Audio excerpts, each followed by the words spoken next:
사랑은 물에 향하지 않습니다. 사랑은 자기의 유익을 구하지 않습니다. 영국의 유명한 남극 탐험가 중에 어니스트 쉐이클턴이라는 사람이 있습니다.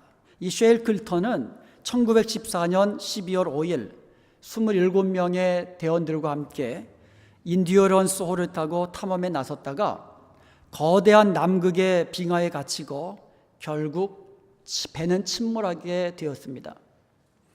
쉐이클턴은 이 생존의 한계에서 한 명의 대원도 죽지 아니하고 634일 후 전원을 생還시키는 기적을 이루어낸 인물입니다. 그 과정에서 그는 식량이 다 떨어지게 되는 심각한 어려움에 직면하게 됩니다. 마침내 그는요, 마지막 남은 몇 조각의 비스켓을 대원들에게 다 나누어 줍니다. 그래서 자기에게는 빵 한 부서기조차 남아있지 않게 되었습니다. 그날 밤에 쉐이클턴은 슬리핑백에 누워서 잠을 이루지 못합니다. 이제 곧 자신과 대원들 앞에 다가올 위험들을 생각하니까 잠이 오질 않는 거예요. 무슨 일이 생기지 않는 한 자기와 대원들은 곧 굶어 죽게 되리라고 그렇게 생각을 한 겁니다. 그때 대원 중 하나가 살그머니 일어나 움직이는 것을 눈치를 챘습니다. 그 사람이 무슨 짓을 하려는지 알게 되자 쉐이클턴은 등골이 오싹해졌습니다. 그 사람은 자기 옆에 자는 동료의 식량 주머니에 손을 슬며시 대는 겁니다. 그 대원은 자기가 신뢰했던 대원입니다. 도저히 자기 눈앞에 벌어진 이 일을 정말 믿을 수가 없던 것입니다. 그러면서 그는 굶주린 사람은 언젠가는 약탈자처럼 행동하는 것을 알게 되었습니다. 그러나 그의 혼란스러운 마음은 잠시 후에 진정이 되었습니다. 그 대원은 자기 동료의 식량 주머니를 슬그머니 열고 나서는 자기에게 있는 그 비스켓을 집어넣어주고 슬그머니 자기 자리에 가서 다시 잠을 청하는 것이었습니다. 자기에게 있던 모든 양식을 대원들에게 나누어주는 그런 사랑, 자기 몫으로 받은 얼마 되지 않은 비스켓을 다른 동료를 위해서 아낌없이 전해주는 이런 희생적인 사랑이 참 사랑의 모습인 줄로 믿습니다. 이러한 참 사랑은 언제나 오래 참습니다. 온유합니다. 이와 같은 참 사랑은 시기하지 않습니다. 자랑하지 않습니다. 교만하지 않습니다. 그리고 사랑은 무례하게 행하지 않습니다. 한번 따라해 보십시다. 사랑은 무례하게 행하지 않습니다.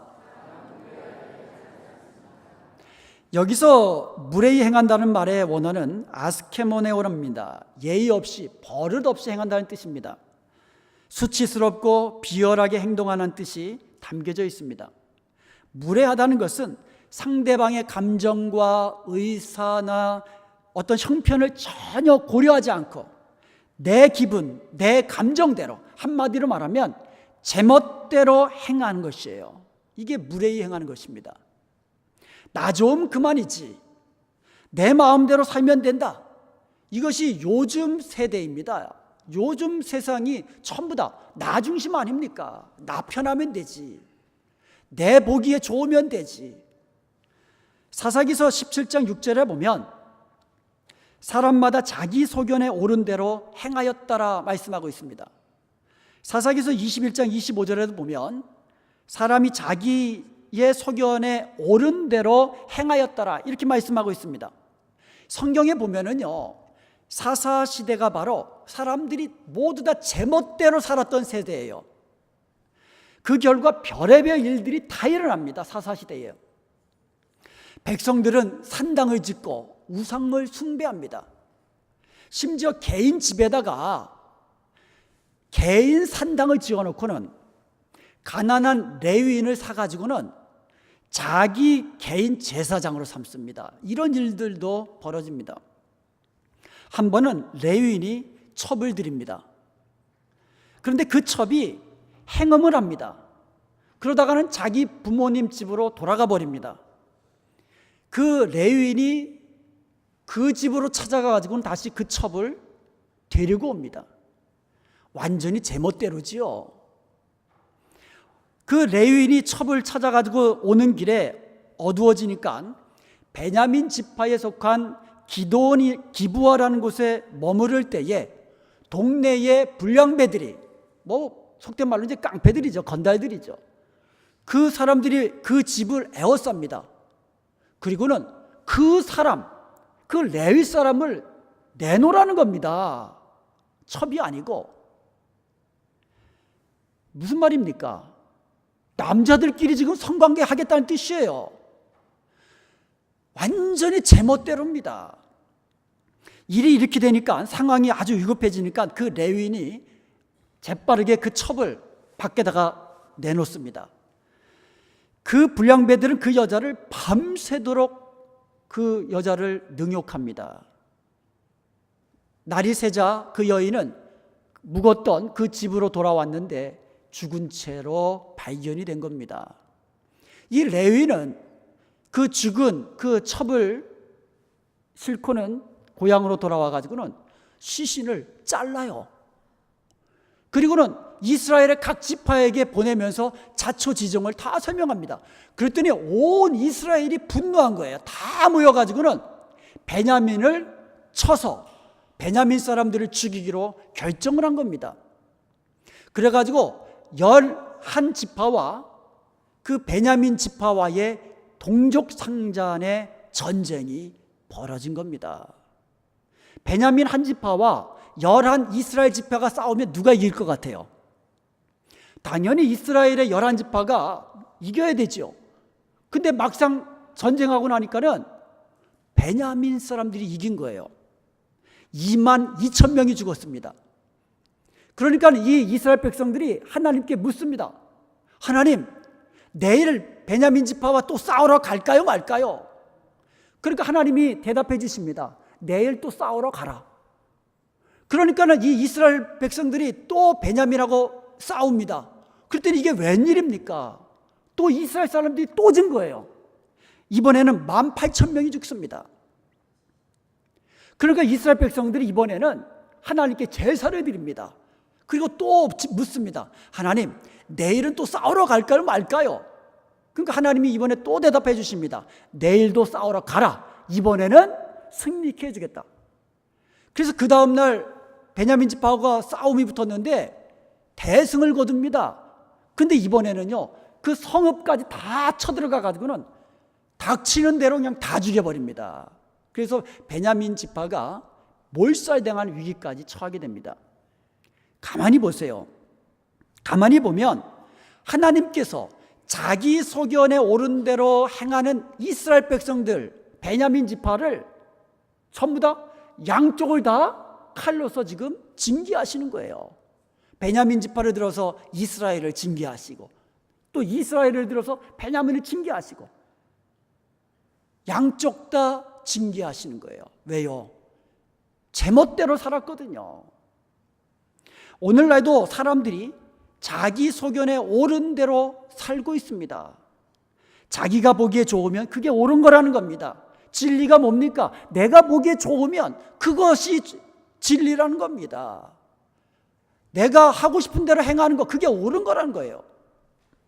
내 생각대로 소신대로 살라고 부추깁니다.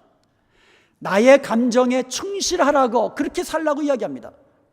드라마에도 보면은요, 불륜을 행하는 여자에게 친구가 권면하는 말이 내 감정에 충실해. 참, 이렇게 얘기합니다. 그 얘기 뭐예요? 그냥 네가 좋은 대로 해라 이거예요. 쉽게 말하면.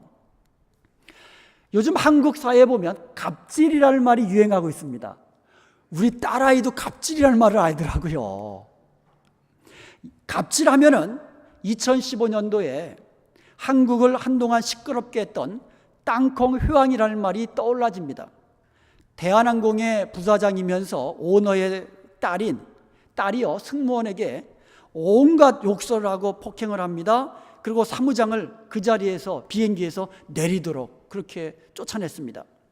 그 일로 인해서요 그녀는 부사장 자리에서 퇴진해야 했고요 1심에서 징역 1년 7개월의 선고를 받아서 어린 쌍둥이 자녀를 놔두고 감옥에 갇히게 되었습니다. 항소심에서 집행유예로 풀려나긴 했지만 143일 만에 감옥에서 풀려난 것입니다. 최근에는요 종근당 회장이 운전기사들에게 폭언한 것이 드러나가지고 공개적으로 사과까지 하지 않았습니까? 왜 이렇게 우리 사회가 무례한 사회가 되었습니까? 사랑이 없어서 그렇습니다. 사랑이 없으니까 나를 자랑하고 교만이 행합니다. 교만이 행하니까 무례하게 행하는 것이에요. 그러나 사랑은 무례하게 행하지 않습니다. 문제는 사랑이에요. 사랑이 없어서 무례한 겁니다. 사람은요 관계 속에서 살아가는 거예요. 그 관계 속에서 사랑이 있으면 무례히 행치 아니합니다. 서로가 서로에게 예의를 갖추며 행하게 되는 것입니다. 가진 자가 없는 자를 무시하는 것도 무례예요. 조그만 사업체 하면서 그냥 한두 명, 두세 명 되는 고용인들에게 무례하게 행하는 사람도 있어요. 사랑은요 있는 자가 없는 자와 나누는 것이에요. 강한 자가 약한 자를 돌보아 주는 것이 사랑입니다. 예수님의 사랑이 어떻게 나타났습니까? 주님은요 소외되고 가난하고 이렇게 연약한 자들을 절대로 업신여기지 않으셨습니다. 주님은 가장 천대받던 사회적인 약자에게도 결코 무례히 행하지 않으셨습니다. 오히려 그들의 병을 고쳐주었습니다. 그들을 돌보아 주셨습니다. 이것이 아가페, 사랑이에요. 서로 예를 갖추며 행하십시다. 윗사람에게 예의를 가지고 공경하면서 대해 주시기 바랍니다. 그리고요 나이가 많다고 해서 젊은 후배들에게 마음대로 해도 된다는 말이 아니에요. 어른들 중에도 나이나 위치나 모든 것으로 보아 가지고 한창 어르신인데도 아랫사람에게 깍듯이 대해주면서 존칭어를 써주는 분이 계십니다. 이렇게 예의 바른 어르신들이 또 존경을 더 받는 거예요. 부부관계에도 예의가 있어야 돼요. 부모 자식 간에도 예의가 있어야만 합니다. 교회 안에도 성도 간에도 예의가 있어야 돼요. 특히 언어에 예의가 있어야 됩니다. 에베소 4장 29절에 보면 무릇 더러운 말은 너희 입 밖에도 내지 말라고 했어요. 오직 덕을 세우는 대로 소용되는 대로 선한 말을 하여 듣는 자들에게 은혜 끼치는 말을 하라고 이야기하고 있습니다. 내가 한 무례한 한마디 한 행동이 다른 사람을 실족해 한다면 하나님이 기뻐하지 않으십니다.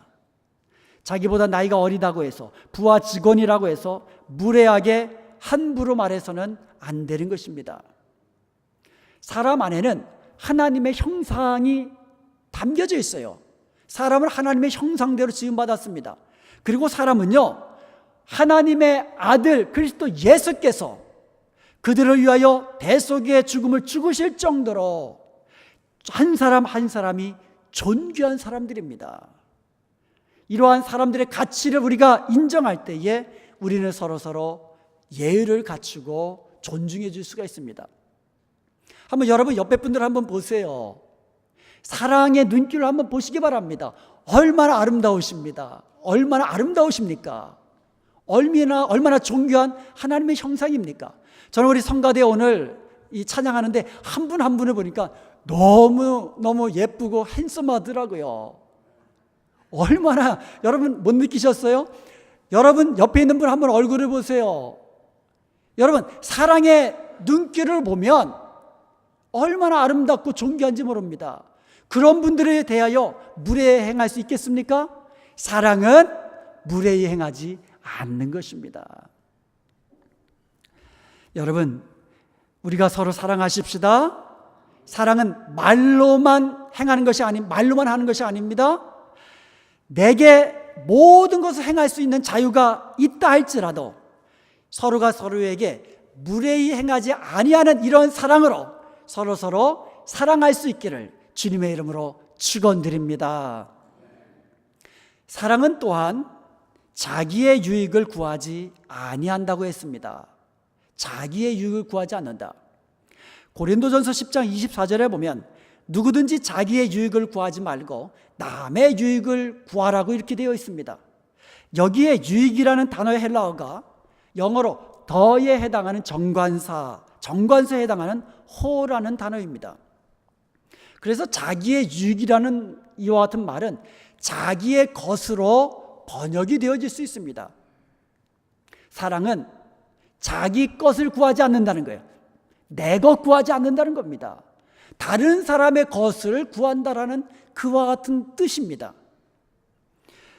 빌립보서 2장 4절에 보면 각기 자기 일을 돌아볼 뿐더러 또한 각기 다른 사람들의 일을 돌아보아 나의 기쁨을 충만하게 하라고 이야기하고 있습니다.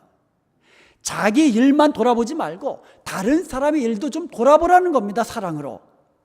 빌립보서 2장 21절에 보면 그들이 다 자기 일을 구하고 그리스도 예수의 일을 구하지 아니한다고 말씀하고 있습니다. 이 말은 무엇입니까? 내 일만 구하지 말고 그리스도 예수의 일을 구하며 살라고 말씀하고 있습니다. 그게 사랑이라는 거예요. 어떤 부부가 아주 오랜만에 영화관을 찾았습니다. 자리에 앉아 영화를 감상하는데 남편이 아내에게 여보, 당신 잘 보여? 이렇게 묻습니다. 아내는 남편의 이 세심한 배려에 감동을 합니다. 그래가지고는 네, 아주 잘 보여요. 이렇게 대답을 합니다. 그랬더니 남편이 하는 말, 그러면 자리 바꾸자. 내 자리에서는 잘 안 보여.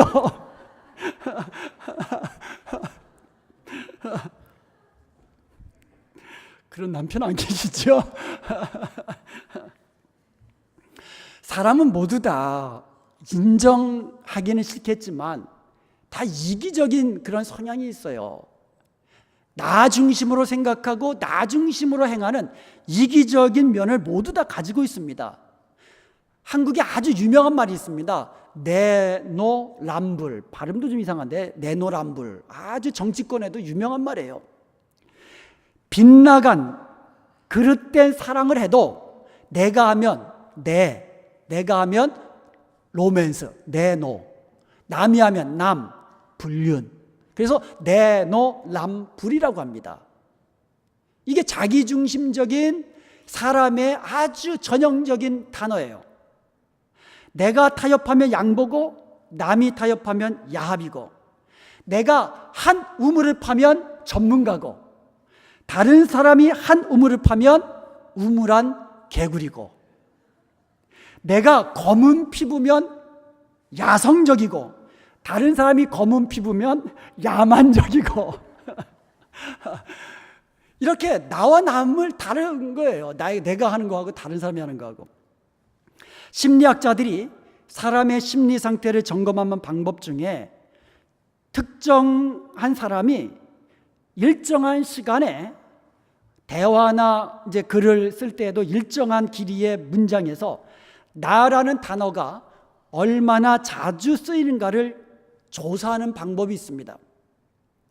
나라는 단어를 자주 쓰는 사람, 자주 쓸수록 그 사람의 정신 상태, 심리 상태가 건강하지 못하다는 말입니다. 미국의 한 언어학자가 조사한 바에 의하면 히틀러는요, 나라는 단어를 53단어에 한 번씩 썼다 그래요. 그리고 무솔리니는 83번, 83단어에 한 번씩 나라는 단어를 썼다고 합니다. 누가복음 12장에 보면은요, 어리석은 부자의 비유가 나옵니다. 이 부자는요, 자기만 생각한 그런 사람이에요. 가난한 자는 전혀 거들떠보지 아니하고 자기만을 위하여 많은 재산과 먹을 것을, 양식을 다 자기만을 위해서 창고에 쌓아두고 먹고 마시자 즐거워하자 이렇게 생각했던 부자가 있었습니다. 누가복음 12장 17절에서 19절에 보면 제일 많이 사용된 단어가 나라는 단어예요. 6번 나옵니다, 한글 성경에. 그런데요, 이것을 영어 성경에 보면 이것이 더 확연하게 드러납니다. 내가 곡식 쌓아둘 것이 없으니 어찌할꼬 이렇게 되어 있는데요, 이것을 영어 성경에 보면 What shall I do? 내가 어떻게 하겠는가? My crops, 내 양식을 쌓아둘 곳간이 없으니. 나라는 말이 2번 나와요. 그 다음 구절에도요, 이렇게 이야기합니다. 내가 이제는 어떻게 할까 하면서 스스로 대답합니다. 내 곡간을 헐고 더 크게 짓고 나는 내 모든 곡식과 나의 물건을 거기 쌓아두리라. 영어 성경에 보면 나라는 말이 저렇게 많이 나와요. 그리고 그 다음 구절에 보면요, 내가 내 영혼에게 이르되, 이렇게 이야기하면서 내 영혼아 여러 해 쓸 물건을 많이 쌓아두었으니 너는 이라는 주어가 거기에 나옵니다. 평안히 쉬고 먹고 마시고 즐거워하자. 나는 먹고 마시고 즐거워하며 평안히 쉬면 되겠다는 거예요. 다른 사람 눈에 들어오지가 않습니다. 11번이 쓰였어요. 그런데요, 사실은요, I will say to myself 그러면서 you라는 말이 나오는데 그 you가 결국은 자기를 말하는 거예요. 그것까지 말하면 12번 사용됐어요, 이 짧은 3절에. 이렇게 자기만한 부자의 결국은 어떻게 되었습니까? 누가복음 12장 20절 21절에 보면 하나님이 말씀하십니다. 어리석은 자여, 오늘 밤에 내 영혼을 도로 찾으리니 그러면 내 예비한 것이 다 누구 것이 되겠느냐? 자기를 위하여 재물을 쌓아두고 하나님에 대하여 부요치 못한 자가 이와 같으리라. 성경에도 보면은요, 말세의 징조 가운데 하나로 이기심을 들고 있습니다. 디모데후서 3장 1절과 2절에 보면 말세에 고통하는 때가 이르는데 그때 사람들이 자기를 사랑한다라고 얘기해서 자기를 사랑한다. 자기를 사랑하고 돈을 사랑하고 자랑하며 교만하며 비방하며 결국 자기 것만 생각한다는 거예요. 자기 것만 구한다는 겁니다. 이기적인 사람들은 항상 자기 것만 구합니다. 자기의 것에 최고의 가치를 둡니다. 항상 내 생각이 옳고 항상 내가 경험한 것이 좋은 것이고 자기의 주장을 우선적으로 주장합니다. 심지어 성도들 가운데도요, 내 믿음이 가장 좋다라고 생각해요. 그리고요, 내가 가지고 있는 은사가 제일 좋은 은사다, 이렇게 생각하는 사람들도 있어요. 성경의 말에 의하면 사랑이 없는 거예요. 그렇게 생각하면 사랑이 없는 겁니다. 사랑이 있으면 다른 사람의 믿음을 좋은 것으로, 다른 사람의 은사를 좋은 것으로 그렇게 생각하는 거예요. 여러분, 사랑은 자기의 것을 구하지 않습니다. 그러기에 사랑이 있으면 이기주의를 이겨낼 수 있는 거예요. 사랑은 자기의 유익을 구하지 않기 때문입니다. 예수님은 마가복음 10장 45절에서 말씀하셨습니다. 인자에 온 것은 섬김을 받으려 함이 아니라 도리어 섬기려 하고 자기 목숨을 많은 사람의 대속물로 주려 함이라고 말씀하고 있습니다. 예수님은 자기 유익을 위하여 이 땅에 오지 않으셨습니다.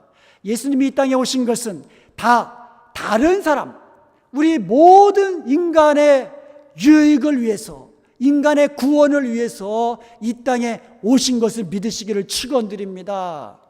그것을 위하여, 우리의 유익을 위하여 예수님은 십자가에 달려 죽으신 것입니다. 그것이 사랑입니다.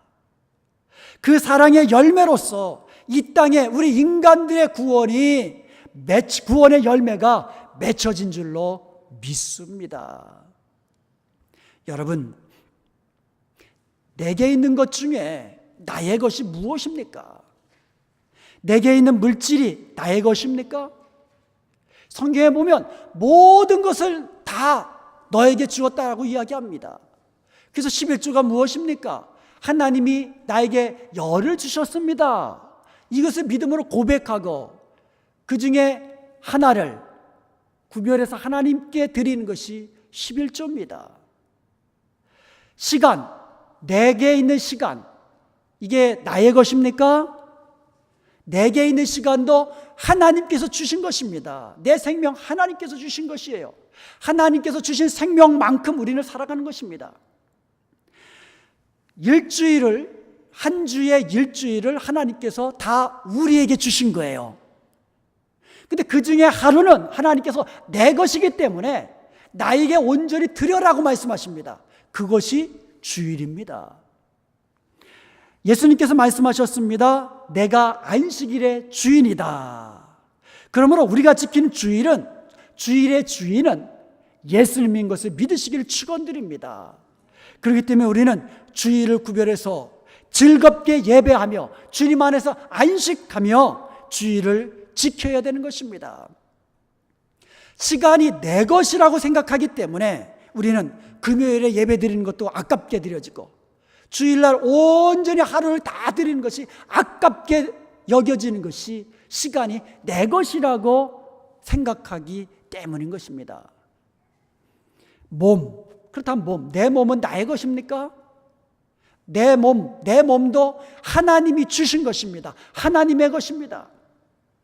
고린도전서 6장 19절과 20절에 보면 너희 몸은 너희가 하나님께로부터 받은 바 너희 가운데 계신 성령의 전인 줄을 알지 못하느냐? 너희는 너희 자신의 것이 아니라고 이야기하고 있습니다. 값으로 산 것이 되었으니 그런즉 너희 몸으로 하나님께 영광을 돌리라라고 말씀하고 있습니다. 여러분, 내 몸 하나님의 것인 것을 믿으시기를 바랍니다. 성경은 분명히 말씀하고 있습니다. 하나님께서 값주고 사신 바 된 하나님의 것이라고 말씀하고 있습니다. 나의 몸이 내 것이 아니면 내 몸은 누구의 것입니까? 고린도전서 3장 23절에 보면 너희는 그리스도의 것이라고 분명히 말씀하고 있어요.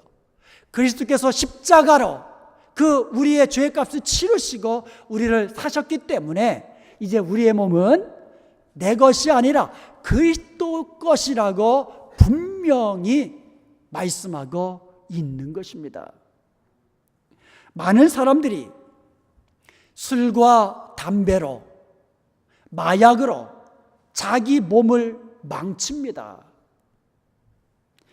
자기 것도 아닌 몸을 망치는 사람들이에요. 나에게 있는 모든 것은 나의 것이 아닙니다. 하나님께서 나에게 은혜로 주신 하나님의 것인 것을 기억하시기 바랍니다. 내게 있는 물질, 내게 있는 시간, 심지어 나에게 있는 몸까지도 모두 다 주님께로부터 받은 것들입니다. 너의 몸으로 하나님께 영광을 돌리라고 말합니다. 우리에게 있는 것으로, 내게 있는 시간과 내게 있는 건강과 내게 있는 물질과 심지어 내 몸으로 우리는 하나님께 영광 돌리는 삶을 살아야 될 줄로 믿습니다. 주님께서 겟세마네 동산에서 내 뜻대로 마옵시고 아버지 뜻대로 하옵소서라고 기도하셨던 것처럼 우리도 이 땅에 살아가면서 내 뜻이 아닌 하나님의 뜻을 구하며 내 것이 아닌 하나님의 것, 주님의 것을 구하며 나의 영광이 아닌 하나님의 영광을 구하며 살아야 될 줄로 믿습니다. 사랑하는 여러분, 우리는 복음 안에서, 성령 안에서 자유자입니다. 그러므로 우리는 그 자유로 모든 것을 할 수 있지만 그 자유로 나의 육체를 위하여 쓰지 말라고 말씀하고 있습니다. 하나님이 주신 자유로 나의 것을 위하여 사는 것이 아니라 그 자유로 하나님을 섬기고 다른 이웃을 섬기며 다 살라고 말씀하고 있습니다. 이것이 사랑입니다. 이번 한 주간도 무례히 행치 아니하는 사랑, 자기 것을 구하지 아니하고 사랑으로 하나님을 섬기며 다른 이웃들을 섬기며 하나님께 영광 돌리는 삶을 사는 저와 여러분이 될 수 있기를 주님의 이름으로 축원드립니다.